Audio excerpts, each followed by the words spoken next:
With Subrata YouTube channel তোমাদের সকলকে স্বাগত। প্রিয় সপ্তম শ্রেণীর ছাত্রছাত্রীরা, অনেক দিন হয়ে গেল তো গণিতের কোনো ভিডিও ছাড়িনি, একটু ব্যস্ত ছিলাম, সরস্বতী পুজো ছিল, এই জন্য ভিডিওগুলো ছাড়তে পারিনি। চলো আজ থেকে কন্টিনিউ ভিডিওগুলো ছাড়বো। তোমরা প্রতিদিন চ্যানেলটিকে একবার করে ফলো করে রাখো, তো তোমরা অবশ্যই ভিডিওগুলো দেখতে পাবো। চলো কথা না বাড়িয়ে আজকে আমরা শুরু করি। ক্লাস 2024 সপ্তম শ্রেণীর রামায়ণী প্রশ্ন বিচিত্রা। আজকে 7 নম্বর স্কুলটা গণিতের আমরা করবো। তো 7 নম্বর স্কুলটা যেটা দিয়েছে, 6 নম্বর স্কুলটা করবো। 5 নম্বরটা আগের ক্লাসে করেছিলাম, আজকে 6 নম্বর স্কুলটা করবো।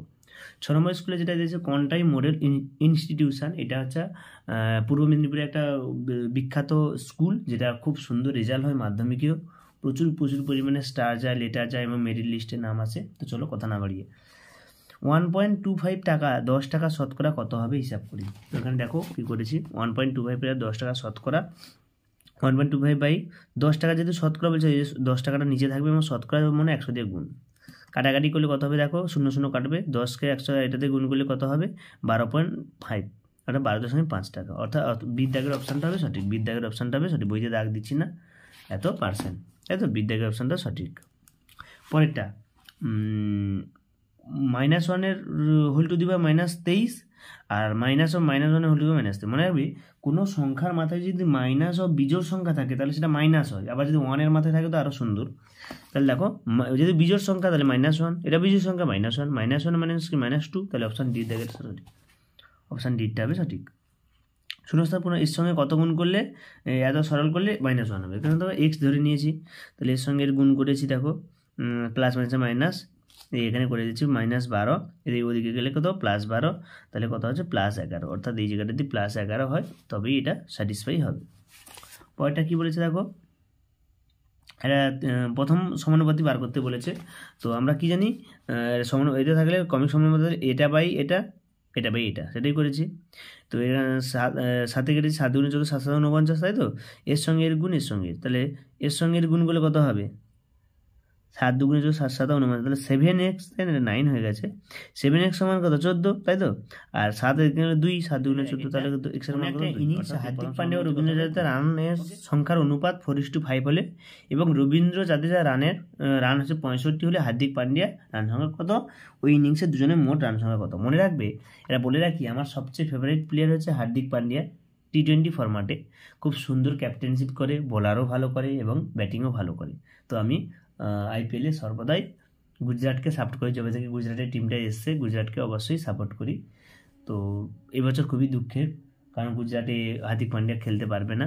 তো দেখো কথা না বাড়িয়ে গণিতে যাই, কী করেছি দেখো, পান্ডিয়া ও জাদেজা এইভাবেই সবাই ডাকে, পান্ডিয়া ও জাদেজা রানের অনুপাত দিয়েছে, তাহলে ধরি পান্ডিয়ার রান 4x আর জাদেজার রান 5x।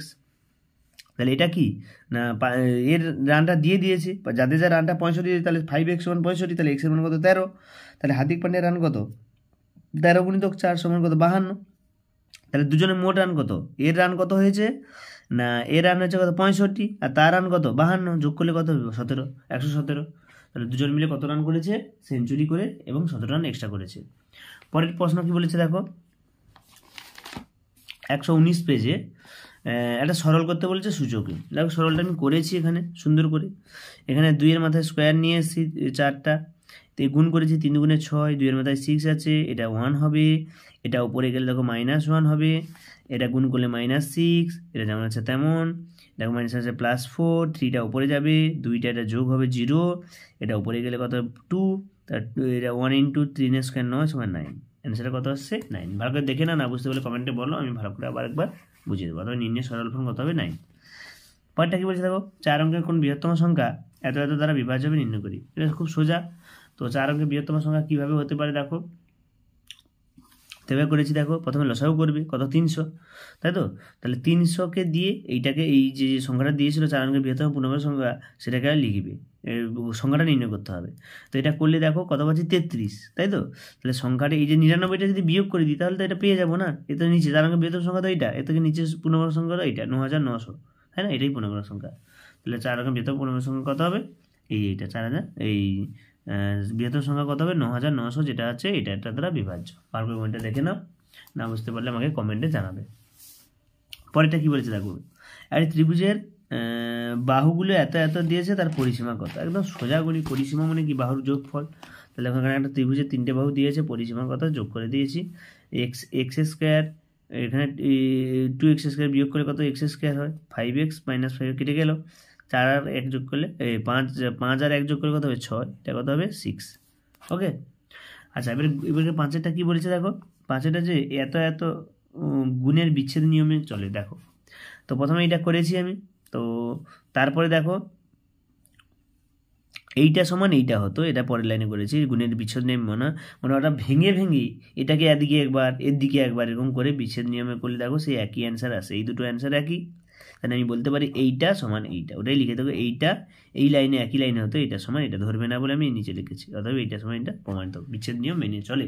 অর্থাৎ যেদিক দিয়ে গুণ করো গুণফলটা একই। অর্থাৎ তুমি যদি বলো 5 গুণিতক 3 কত হয় না 15, আবার যদি বলি 3 গুণিতক 5 কত হয় 15, সেই সেম গণিতটাই আসবে। পরেরটা,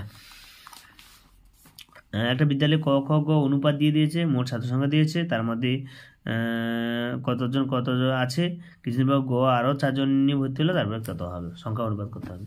তাহলে ক = গ দিয়ে দিয়েছি, এটা করেছি 2টার সঙ্গে গুণ হয়ে গেল, মোট অনুপাত করেছি। তাহলে ক এর ছাত্র সংখ্যা কি এটা বাই এর মোট অনুপাত, আর 196 জনের মধ্যে তাহলে 72 জন, 64 জন আর 60 জন। এবার দেখো গ এ আর 4 জন ভর্তি, তাহলে গ এর সঙ্গে আর 4 জন যোগ করে দাও, 60 সঙ্গে 4 গুলো 64, তাই তো 64। তাই এটাকে কাটাকাটি করেছি, দেখো কত 8-এ কেটেছি, 8 × 9 = 864, 864, তাহলে 9:8:8, তাই না, এটা হবে অ্যান্সার। পরেরটা দুইটা, একটা ছাত্রাবাসে 24 জন ছাত্র 30 দিনে খাবার মজুদ ছিল, 10 দিন পর আবার ওই ছাত্র আরও 10 জন 6 জন যোগ দিল, তাহলে কত হচ্ছে। দেখো এটা 6 জন যোগ দিয়েছে, 10 দিন পর পেয়েছে, তাহলে x। তাহলে ছাত্র সংখ্যা যদি বেড়েছে তাহলে কি দিন সংখ্যা কমবে, বেশি জন কম দিন খাবে একই খাদ্যশস্য। তাহলে ব্যস্ত সম্পর্ক করেছি, দেখো এবারে x এর মানটা এখানে ধরেছি দিন সংখ্যা x, তাহলে x সমান এটা ব্যস্ত সমানুপাতি এভাবেই হবে। তা কাটাকাটি করলে কত হবে দেখো 16, অর্থাৎ ছাত্রাবাসে ওই খাবারে আরও কদিন চলবে না 16 দিন ধরে এই খাবারটা চলবে মাত্র। তাহলে প্রথমে কত দিল 30 দিন চলতো, আর এখন 16 দিন চলবে। ওকে, পরেরটা,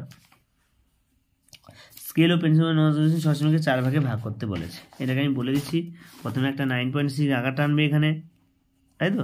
এবার এটাকে টানবে, এটাকে কাটবে, তাই সমাধিখণ্ড করবে, তাকে আবার সমাধিখণ্ড করবে। ক ভাগে ভাগ করতে বলেছে গো 4 ভাগে, তাহলে এইভাবে করবে, আবার এটাও এইভাবে করবে, সমাধিখণ্ড জুড়ে দেবে। প্রতিটা ভাগ কত করে দেখো, তাই না, প্রতিটা ভাগ কত করে হবে গো, যদি ভাগ করি 9.6কে 4 দিয়ে, 4 × 2 = 8, 1 16.4 4 2.4 করে হবে।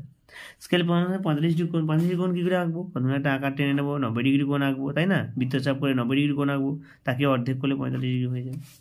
করবে এই কোণগুলো তোমরা নিজে থেকে করবে। সকলকে ধন্যবাদ, যারা চ্যানেলে নতুন সাবস্ক্রাইব করো এবং বন্ধুদেরকে শেয়ার করো।